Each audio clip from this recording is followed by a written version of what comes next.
Okay. Oh, next lecture. So not interviewing as an event, but transcriptions. Transcriptions are texts that account for texts. Anyway, so transcription as ethnography. Again, transcriptions are almost de rigueur, almost like taken for granted that they will be there and that they will appear. They will rear their ugly head in linguistic anthropological work and in other kinds of work too. It's hardly the case that linguistic anthropologists own transcriptions. Across the social sciences, the humanities, the sciences, even the arts, I think, we find transcriptions. A transcription is a visual or tactile.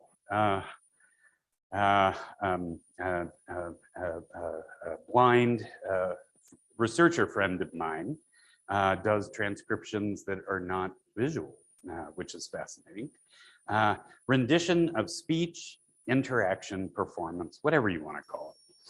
Ethnography is an account of human behavior. So a transcription is not ethnography, and ethnography is not transcription. And they really are not each other. Ethnography is an account of human behavior, usually guided by some question about social cultural phenomena.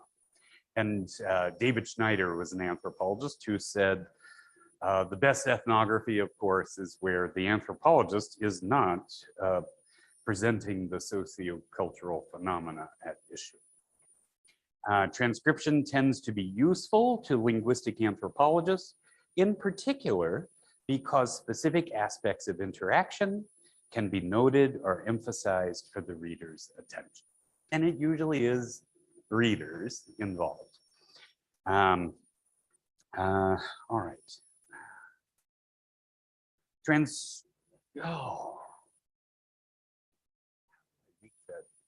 Will it just disappear if I don't touch it?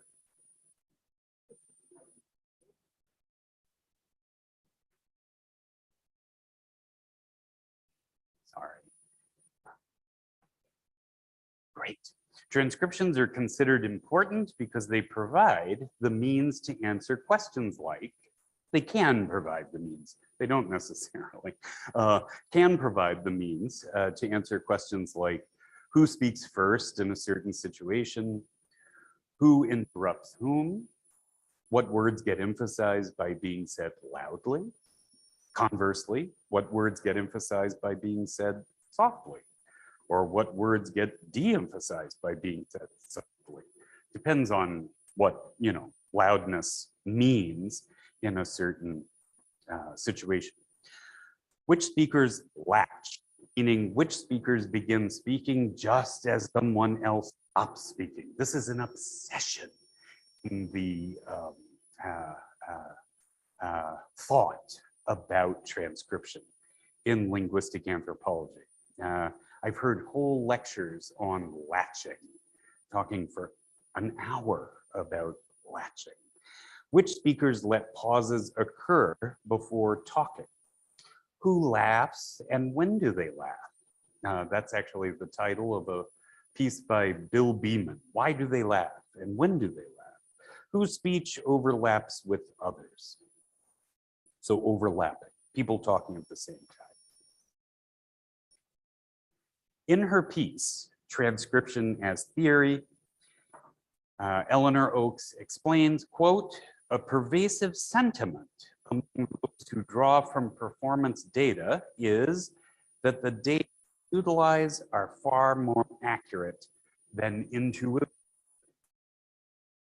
Their data constitute the real world, what is as opposed to what ought to be. End quote. Sound like ideology? You bet. So she's after Briggs, actually. She's senior to Briggs, but she wrote this after doing that same sort of positioning of herself that Briggs is doing. What is the ideology? about data in the social sciences. Here, performance data refers to what actually happens in a situation, right? Which is not the same as a transcription. We're going to talk about that today. But performance data here means what actually happens in a situation. Is there any way to capture what actually happens in a situation other than being in time and space in a situation? No, there's no way to do that. And intuition data, and then some people even say it's a philosophical point. Do different people experience the same situation when they share presence in time and space? All right, and intuition data refers to what people think happens in a situation. So here we have this ideological divide. It's profoundly ideological between what actually happens and what people think happens. Do all people in the world make this distinction? No. That's how I started in anthropology, reading this really strange work in the vein called ethnopsychology, where the very ideas of time and space and what makes a human being and where, for example, emotions come from and where thought comes from, all of that varies radically from person to person, I mean, from society to society.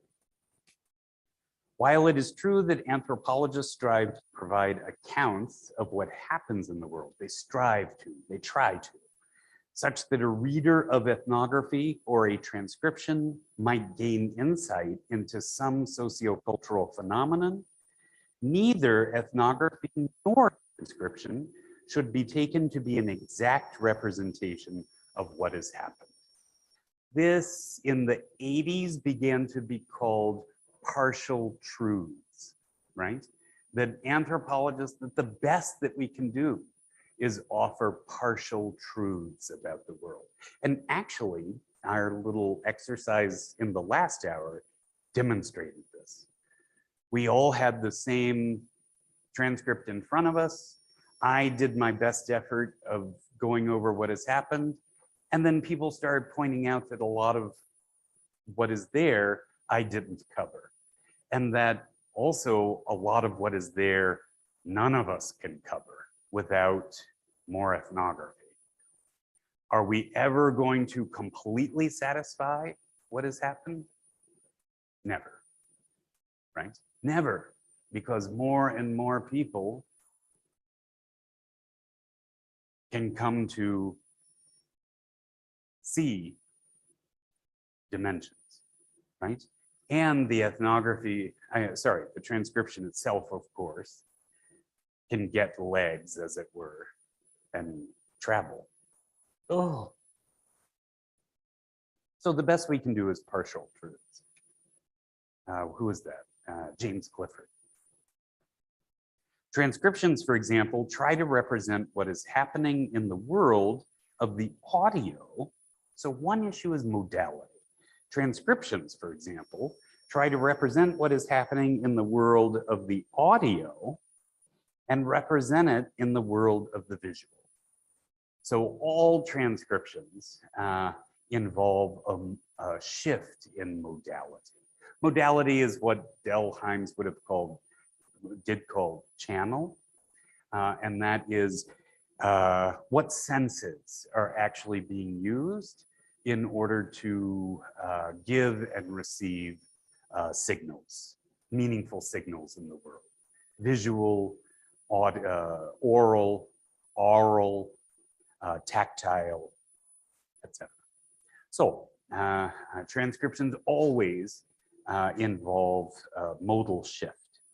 Transcription formatting is loosely based on formatting for play and movie scripts.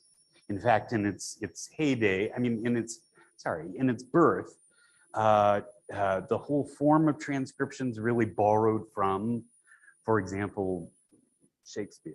I think my knowledge is limited here, but I think I remember in a seminar in college somebody mentioning that Shakespeare actually was the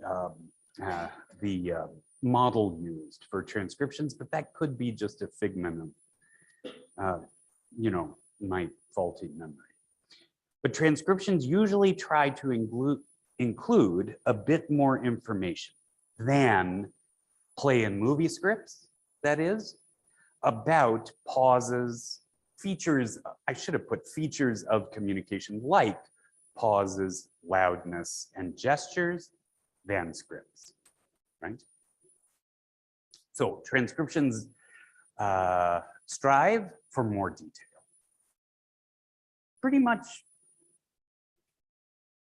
oh, no.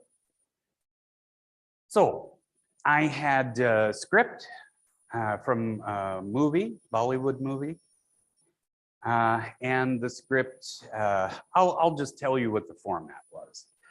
The script gave the character names on the left, and this is what you should be seeing instead of triangle with an exclamation mark.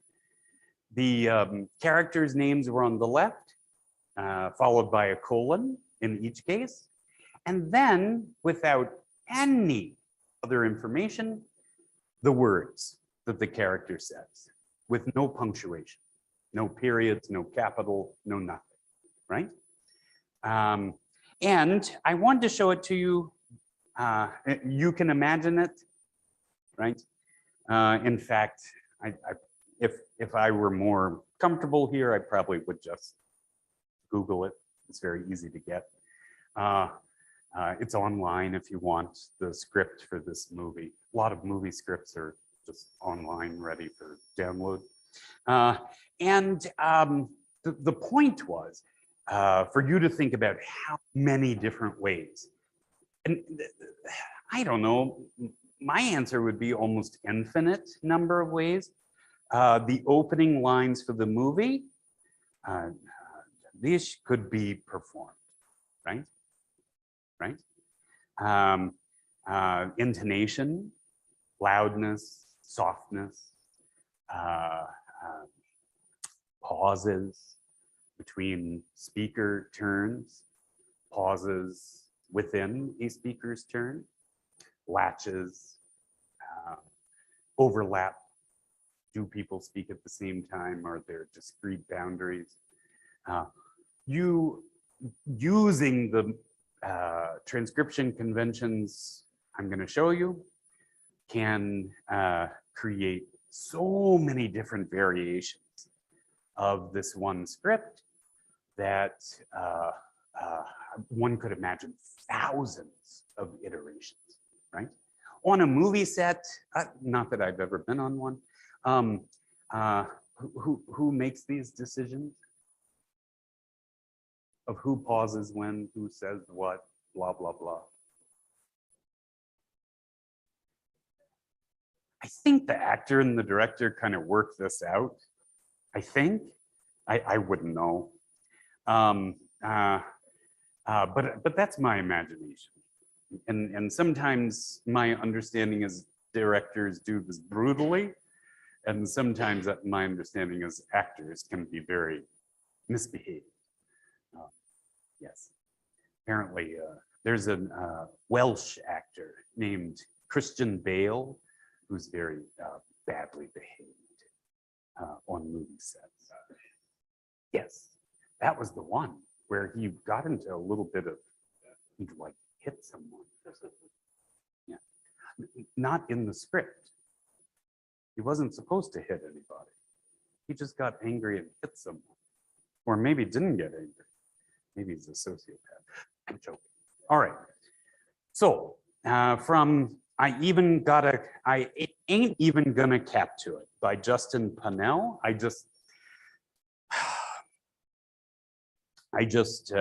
Well, okay. I just saw this article through to publication. So I Ain't Even Gonna Cap to It by Justin Pannell. By the way, that title, what is he trying to capture by putting that in quotes? And I'm not giving you the whole title, and it's not very fair. The title has I Ain't Even Gonna Cap to It in quotes. In other words, is this Justin Pannell's creation? Is this what he's uttering? I ain't even gonna cap to it. Can you imagine if that was his title in his own voice? I ain't even gonna cap to it. Who knows how the speaker actually said it? No, of course not. He's quoting someone else in a different situation. And why how did anyone notice anything about spelling? Transcription?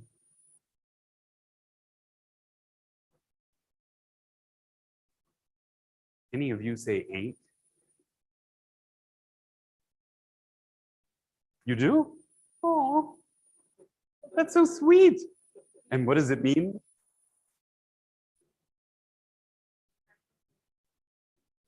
I'm not going to. Great. I am not going to. But I'm not going to, or I am not going to. And then you say, you must be a sociolinguist or a linguist or a linguistic anthropologist because you're too tedious to even, right? But seriously, and why, how do you use ain't? Ain't? Yes. Do you always use it? No. Gonna. Yes. How do you said gonna. You actually preserve the vowel. That's lovely. I don't. I say gonna. Yeah. Mine is schwa reduction because I'm considered barbaric. All right. Sorry, but I suppose we use this more when we have to, kind of sound more sassy than usual. Sorry. We kind of use this kind of an utterance when we need to sound more sassy than usual. Right? Sassy. Sassy. I think we use this sort of language more in text conversations than in person, because in person, most of our interpersonal conversations are held in Hindi. Only in these academic sort of settings do we tend to communicate in English, and then we try to sound out all of the words. So we are not going to use these words. Beautiful. Those are both wonderful reflections. Where I'm from, if you use, so ain't is sassy. I love that. I wish it were so in the United States. I don't think anyone would ever say it's sassy, ever, under any circumstance. Like That's for us, terrific. or especially for me, like we kind of, imitate this when we see Black Americans using it in film. Ah, So, yeah. So it's Lovely. like when we use the Z-snap, that's when we go for that. Those, right? fantastic. Fantastic.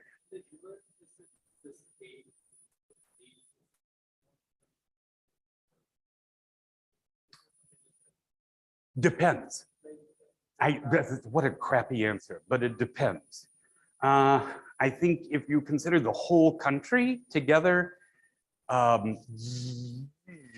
think there is in some part of the country the idea that the whole country, that yes, a very specific social group would be marked by this word. It's hard for me because I'm from the, what do you call, motherland of ain't? It's, yes, it's like ironicized several times, several layers. I ain't gonna ain't is something I used to hear a lot when I was a kid. And there the idea was, oh, if you use this, you're either, yeah, you're an uneducated barbarian, basically. Yes.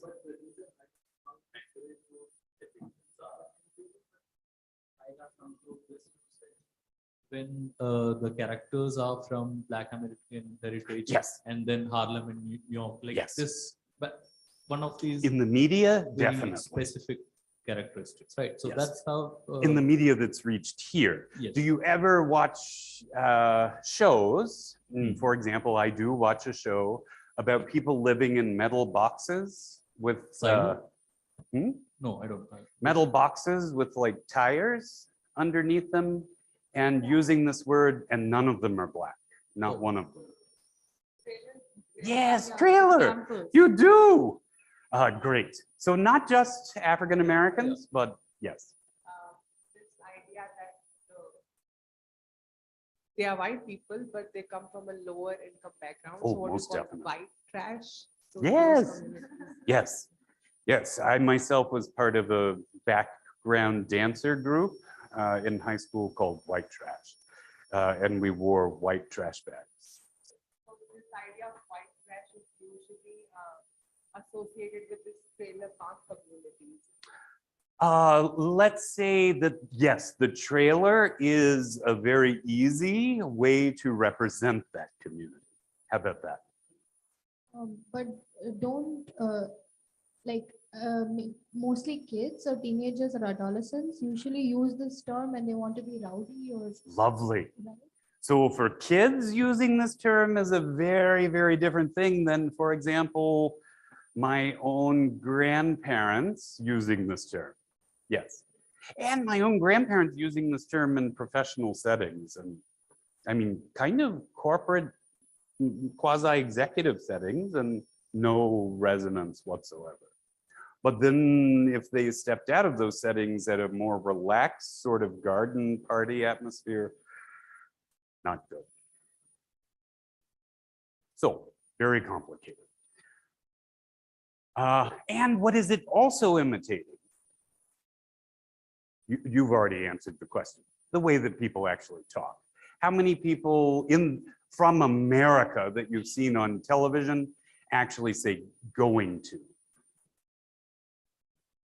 And I ask my own students, what is this form? And they all say going to. And then I ask them, go out during the day and make sure that you produce that, diphthong and the final voiced vowel, and do that consistently throughout the day. They all come back and say it was utterly impossible. People laughed at us for a while, and then we just got tired and stopped doing it very, very quickly. Right? All right.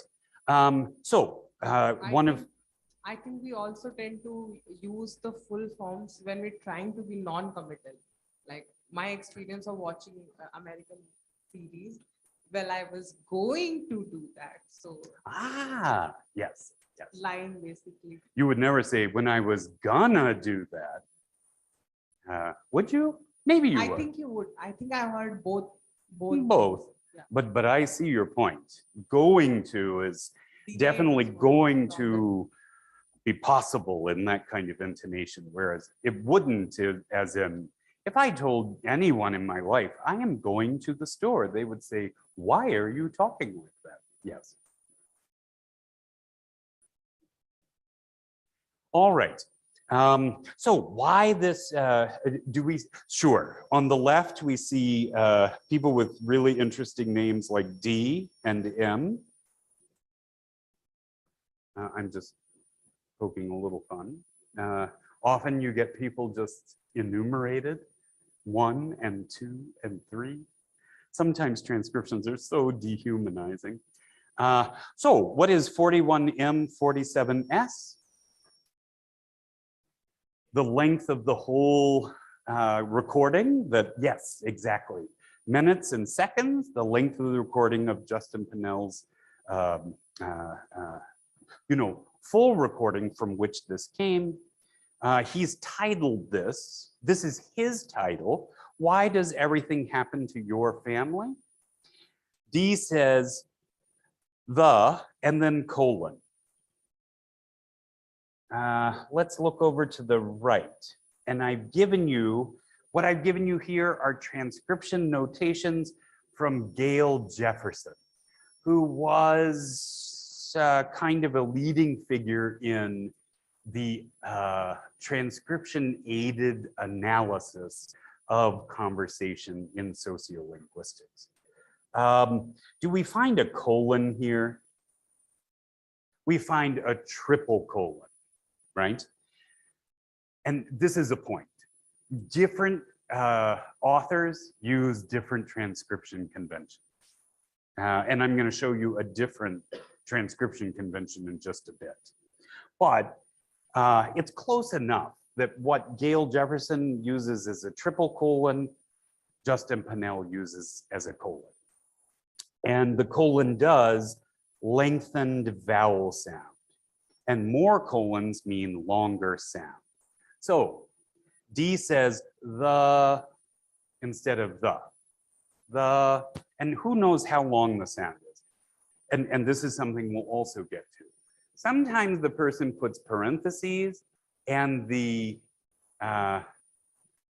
seconds, right? The seconds times the seconds of the lengthened vowel. Justin Pinnell does not. He simply wants to indicate that the is extended. So underlining. High is underlined. An underline does what? Stress, emphasis. So the high school football player that got shot, right? The high school football player that got shot. Then we have 0.6. That is the length, 0.6 seconds, that is paused. So there's silence for a little over half a second. You might think to yourself, half a second? But can half a second actually be a pretty long time in a conversation? Then you see these inverted little arrows. Increase speech tempo. That means the person says it quickly. So that was my, what is the dash? Does she even include that? And I have to say, dash if you don't, oh, abrupt cutoff of sound. So that was my, and it seems that Pinnell uses double colons to mean more lengthened than single colons.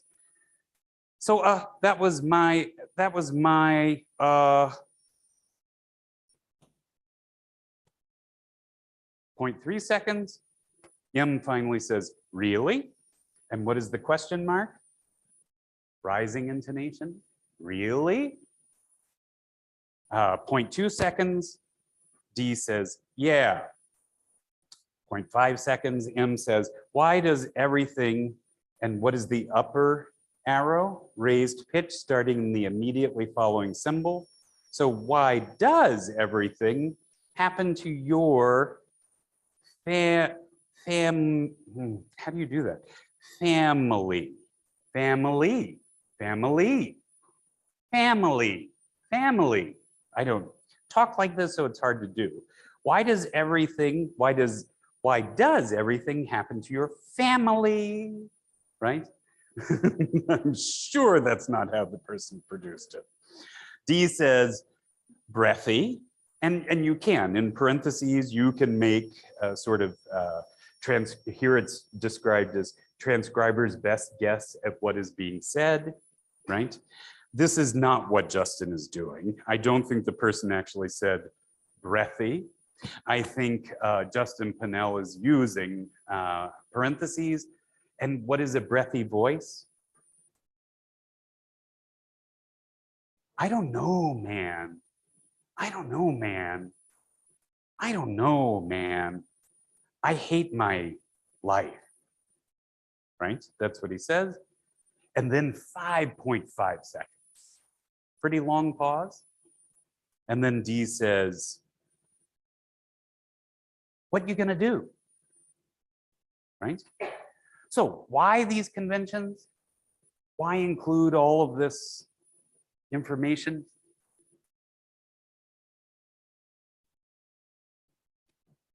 So that the conversation or the essence of the conversation is not lost when it's transcribed. Yeah.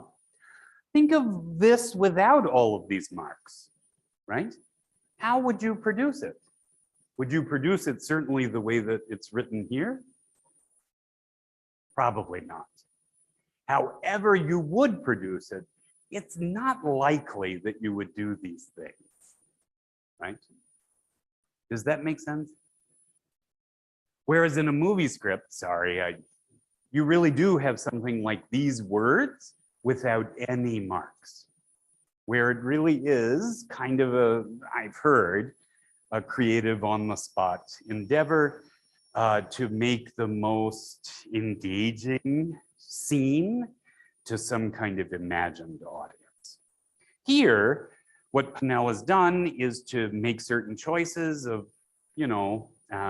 what somebody else, Gail Jefferson, has decreed is important to make. But do remember what is frustrating about transcription, and it is about reading transcription, is that there's more than one set of conventions. And no two authors that I've seen really exactly follow the same, use the exact same set of marks or of symbols. They will use many in common. And in fact, most transcriptions will share some of them. For example, question mark meaning rising intonation, that's pretty common. Period meaning falling intonation, that's pretty common. Caps meaning increased volume, capital letters, said loudly, that's pretty common. But other things, for example, unintelligible words being XXX, people use a lot of different ways of representing that, a lot. Transcribers' comments, I think far more common now than parentheses are brackets, right? In other words, square brackets used for, in other words, what the transcriber, what no one's actually said in the original event, but what the transcriber wants to convey to the reader about the event. And it's usually either I couldn't really hear it on the tape, and so I don't know what happened here, or this might be right. I might have gotten it right, but use caution in believing me. Here's another set. And notice this set compared to this set has more elements. So they can't be the same, right? This set has more elements, and you're gonna see some slight deviation. For example, here brackets means the start and end points of overlapping speech. Some people put full brackets, some people only put a little, it's so complicated. I should have gotten an example. The upper part of the bracket to indicate where the overlap starts, and the lower part of the bracket to indicate where in the sequence of turns the overlapping speech is included by.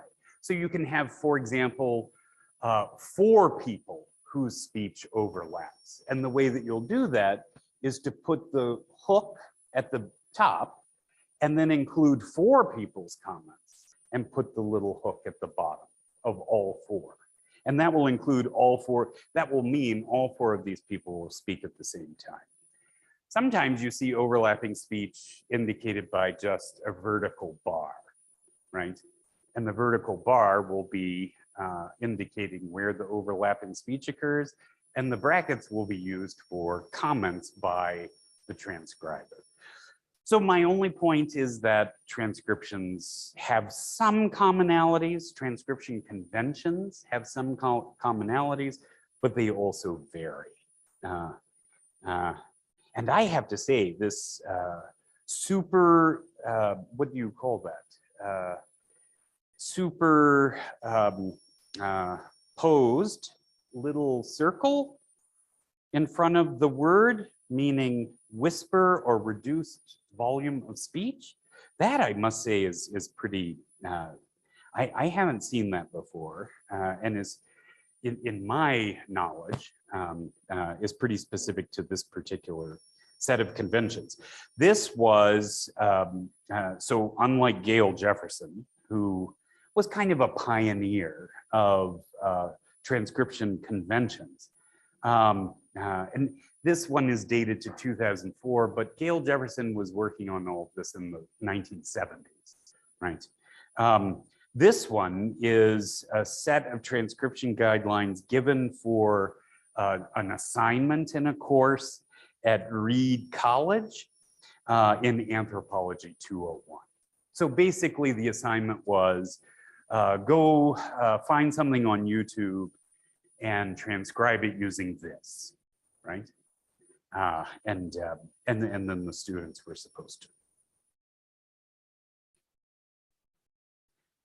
So another reason why transcriptions are very partial and not to be taken as an exact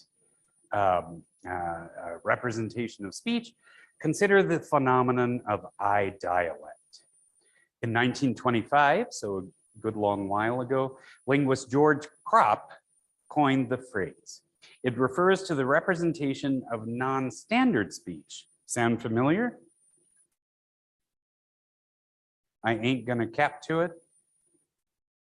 Non-standard speech with non-standard spelling or non-standard punctuation.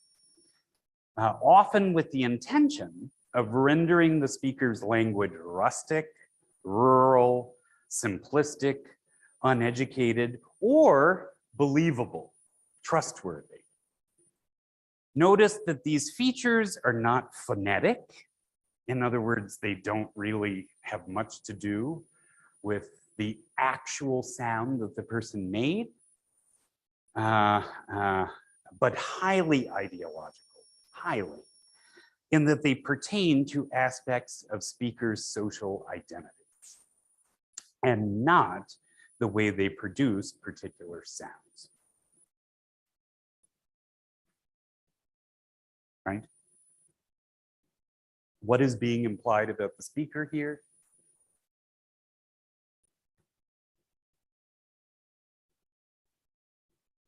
He's supposed to be saying that, even though it doesn't look like he's talking. Looks like he's posing for the artist.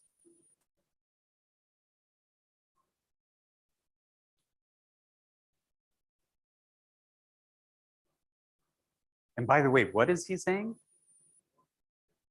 Want to keep them healthy, right? So what has happened here?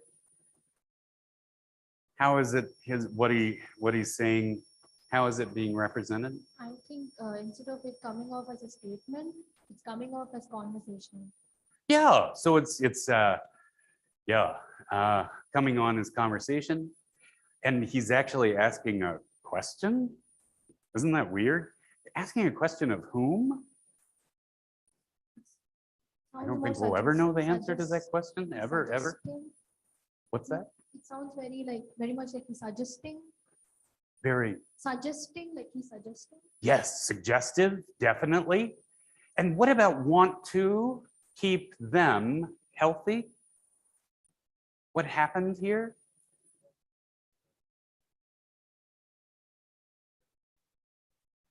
Oh, I think he is going to feed the soldiers or cook for them.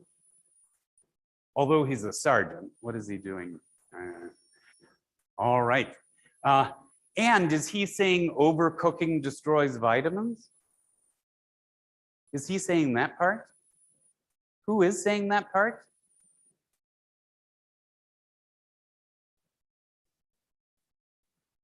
Probably knows? The company that is advertising whatever is being served, like the soup or whoever is the advertising agent. I love that idea. Whoever the, yes. Well, back when this was made, it probably was the Army itself. Now it's definitely a contractor the Army is paying to make the food, no question. But at this point in time in the nation's history, I think it was the Army. And what is being implied about the speaker?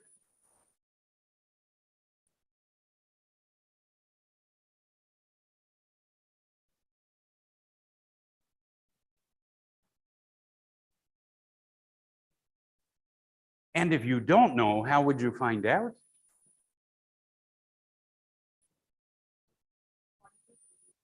Yeah, You might try to find someone to talk about this a little bit. Definitely. What is being implied? I hate to say it, but maybe Father knows best, right? Maybe Sergeant knows best.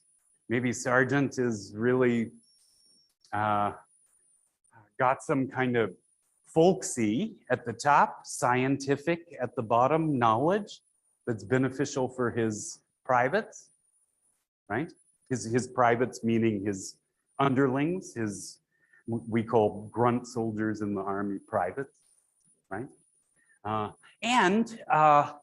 You know, that he's a really kind and friendly face for this part, which is a little less friendly and kind, right? Overcooking destroys vitamins. This sounds like Rouhani, doesn't it?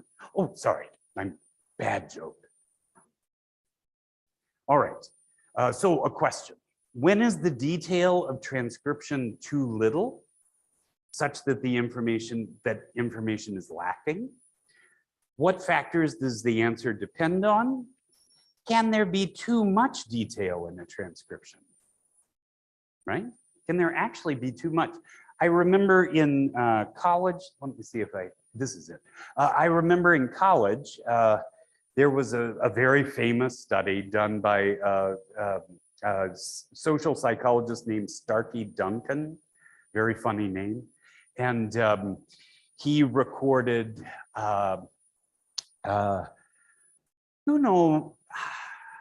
2 hours of interaction and managed to create a transcription system that rendered thousands of pages to account for 2 hours of interaction.